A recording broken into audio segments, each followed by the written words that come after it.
وہ وہی لوگ ہیں جنہیں قرآن تو دور کی بات، قرآن کے لفظوں کو دیکھنے کی دور کی بات، زندگی میں کبھی انہوں نے قرآن کو نہیں دیکھا۔ قرآن سے دوری ہوگی، قرآن کے معنوں سے دوری ہوگی تو میرے عزیز دوستو ارتداد کی لہر، ارتداد کا فساد جنم لے گا۔ قرآن ہوگا، قرآن کی تعلیم ہوگی، قرآن کی تعلیمات سے آراستہ ہوں گے نسلوں میں قرآن کی تعلیم، قصص القرآن، قرآن کے اندر ہونے والے واقعات، احکامات، منہیات، اوامر کو اگر روزانہ صرف 5 منٹ یا 10 منٹ ہم اپنے بچوں کو دیں گے، سکھائیں گے تو میرے عزیز بہنوں، عزیز ماؤں، ہمارے بچے دیندار بنیں گے۔ جس نسل کے اندر دینداری آتی ہے، جس قوم کے اندر دینداری ہوتی ہے، وہ نماز کی پابند ہوتی ہے۔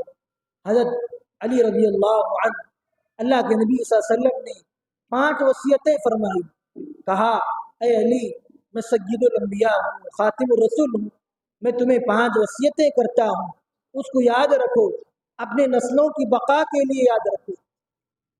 فرمایا تعجلوا بالصلاۃ قبل الفوت، نماز کے فوت ہو جانے سے پہلے نماز پڑھنے میں جلدی کرو، کہیں نماز ناکافی ہو جائے۔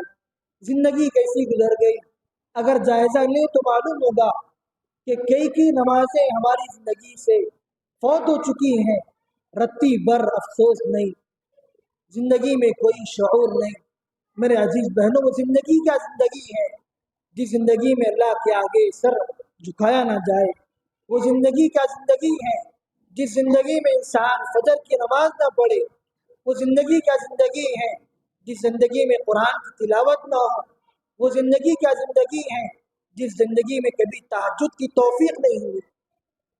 اسی لیے نمازوں کا اہتمام کرنا چاہیے، نمازوں کا اہتمام۔ پھر اللہ کے نبی صلی اللہ علیہ وسلم نے دوسری وصیت فرمائی، وہ یہ تھی کہ تم کفن دفن میں مناسب رشتہ ملنے کے بعد اس کے اندر ذلی کوششیں کرنا، عجلت کرنا۔ میرے عزیز بہنوں، یہ زندگی ہماری چاہتی ہے کہ ہم اللہ کے ولی بن کر جائیں۔ کیسے ولیہ؟ ماریا قبطیہ کون نہیں جانتا، ہر شخص جانتا ہے۔ کیسی خاتون تھی، ساری رات رو رو کر گزار دیتی، آنسوں کی اتنی لہر کہ آنسوں سے ایک برتن بھر جاتا اور اس کے ذریعے سے وہ اس کو روزانہ باہر پھینک دیا کرتی اور یوں کہتی تھی اے اللہ، آسمان زمین پر گرنے سے آپ نے بچا لیا، یہ آپ کی قدرت ہے۔ میں آپ کو اسی قدرت سے سوال کرتی ہوں کہ اللہ گناہ سے ایسے بچا لیجئے جیسے آپ نے آسمان کو زمین پر گرنے سے بچا لیا۔ اللہ مجھے ایسا بچا لیجئے شیطان کی ہوس سے، شیطان کی پناہ، اللہ مجھے اپنی پناہ میں لے لیجئے شیطان سے کہ کہیں میں اپنے نفس کے حوالے نہ ہو جاؤں۔ میرے عزیز بہنوں، نفس کی مکاریوں سے بچنے کی ضرورت ہے۔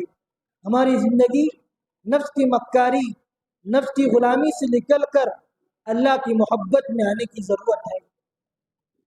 اللہ کے نبی صلی اللہ علیہ وسلم نے دربار رسالت میں ایک اعلان فرمایا۔ وہ اعلان کیا تھا؟ کہنے لگے کہ سب سے بہترین خاتون کون ہے؟ سب سے بہترین خاتون کون ہے؟ میرے عزیز بہنوں، ہر شخص، ہر صحابی اپنے فہم کا جواب دیتا، مگر اللہ کے نبی اطمینان نہ دیتے، آپ مطمئن نہ ہوتے۔ چنانچہ حضرت علی رضی اللہ عنہ گھر پہنچے۔ گھر پہنچنے کے بعد آپ نے کہا کہ فاطمہ، اے میری لگتی جگر، اے میری خاتون، اللہ کے نبی صلی اللہ علیہ وسلم کے دربار میں یہ سوال کیا گیا اور اس کا اطمینان بخش جواب کوئی نہیں دے سکا، بتاؤ تم کیا جانتی ہو اس کے بارے میں؟ حضرت فاطمہ الزہرا رضی اللہ عنہا نے جو جواب دیا، میرے عزیز بہنوں، دل پر لکھنے کے قابل ہے۔ کیا جواب دیا؟ زندگی میں لانے کے قابل ہے، سونے سے لکھنے کے قابل ہے۔ وہ یہ ہے کہ دنیا کی سب سے بہترین خاتون وہ ہے جو زندگی میں نہ کسی غیر محرم کو دیکھے۔ یہ تو آسان ہے کہ اپنی نگاہوں کو کسی غیر محرم سے بچا لیا جائے، اپنے آپ کو پردے میں رکھ دیا جائے، یہ تو آسان ہے۔ کہ عورتیں اپنی نگاہوں کو نیچی کر لیں، یہ تو آسان ہے، مگر اس سے مشکل بھی جملہ سن لیجئے، وہ یہ تھا کہ کہا کہ کسی غیر محرم کو عورت نہ دیکھے، اور یہ فرمایا دنیا کی سب سے بہترین خاتون وہ ہے جسے کبھی کوئی مرد نہ دیکھے، کوئی غیر محرم وہ عورت کو نہ دیکھے، وہ دنیا کی سب سے بہترین خاتون ہے۔ اس لیے میرے عزیز دوستو، عزیز بہنوں، روایتی پردہ نہیں کہ صرف ہم مسلمان ہیں اس لیے پہن رہے ہیں، صرف باہر نکلنے پر پردہ نہیں، گھر میں رہتے ہوئے پردہ، صرف اس لیے پردہ نہیں کہ ہم باہر نکل رہے ہیں، محرم غیر محرم کا فرق، اپنے کزنوں کا فرق، کون ہمارے لیے رہزن ہے، کون ہمارے لیے رہبر ہے، کون ہمارے لیے محرم ہے، کون ہمارے لیے غیر محرم ہے۔ روایتی پردے کے بجائے شرعی پردے کی ضرورت ہے، شرعی پردے کی ضرورت ہے۔ ہمارے استاد محترم اکثر فرما کرتے تھے کہ ان کے زمانے میں جب خواتین چلتی تو معلوم نہ ہوتا کہ کون بوڑھی عورت ہے، کون جوان خاتون ہے، ایسا پردہ، ایسا برقع کہ کوئی چیز عمر تک معلوم نہ ہوتی۔ ہمارے استاد محترم حضرت مولانا اشفاق صاحب حیدرآباد سے خواتین کی جماعت یمن گئی، یہ آخری جماعت تھی، اس کے بعد آج تک یمن کی جماعت نہیں گئی۔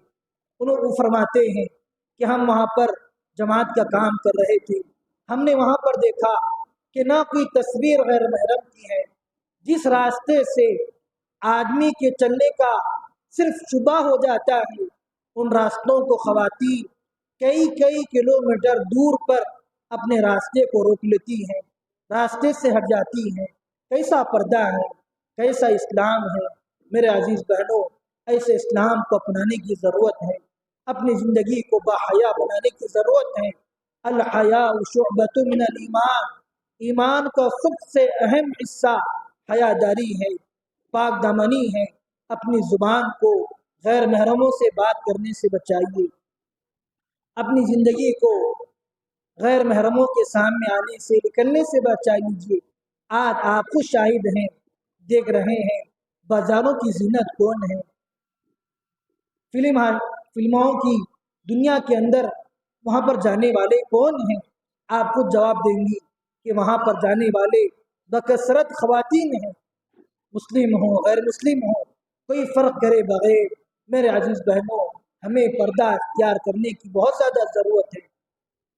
آج کے دن اجلاس سے ہمیں سبق لینا چاہیے کہ جو اشعار ہم نے سنے، جو نعتیہ کلام سنا، اس سے ہمارے سینے رسول اللہ صلی اللہ علیہ وسلم کی محبت کا اضافہ کا ذریعہ اگر نہ بنا تو اجلاس ایک رسمی اجلاس ہے، صرف رسمی اجلاس۔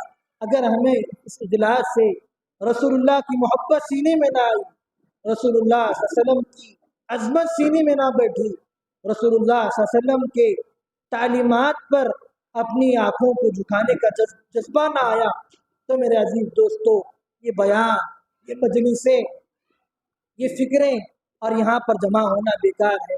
اسی لیے اس اجلاس سے یہ سبق لے کر جائیے کہ ہمارے سینے رسول اللہ صلی اللہ علیہ وسلم کی تعلیمات سے آراستہ ہوں گے۔ ہم ہرگز اس وقت تک آرام نہیں کر سکتی جب تک رسول اللہ صلی اللہ علیہ وسلم کی حیات، سیرت مبارکہ کا مطالعہ نہ کر لیں۔ روزانہ ایک صفحہ، 2 صفحے، چند صفحوں کا مطالعہ ضروری ہے۔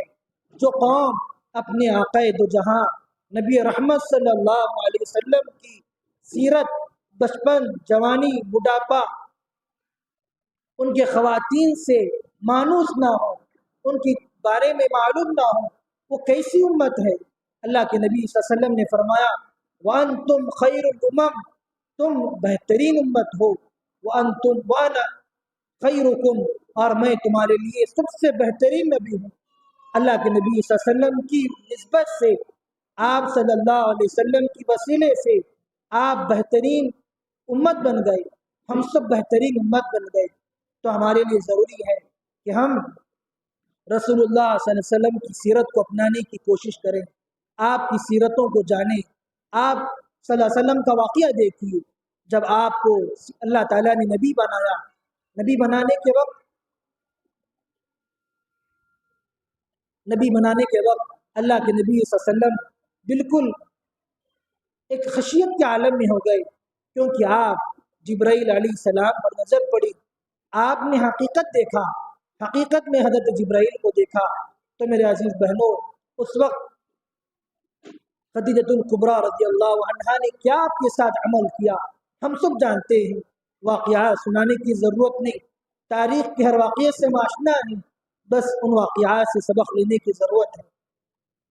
بہت کم وقت میں جو بھی باتیں کہی گئی، اللہ تعالیٰ کہنے والے کو، سننے والوں کو عمل صالح کی توفیق عطا فرمائے، اور زندگی میں جب تک جان ہے، جب تک زندگی ہے، دین پر چلنے مر مٹنے کا جذبہ زندگی میں ہم سب کو اللہ تعالیٰ دین کی خدمت کے لیے قبول فرمائے۔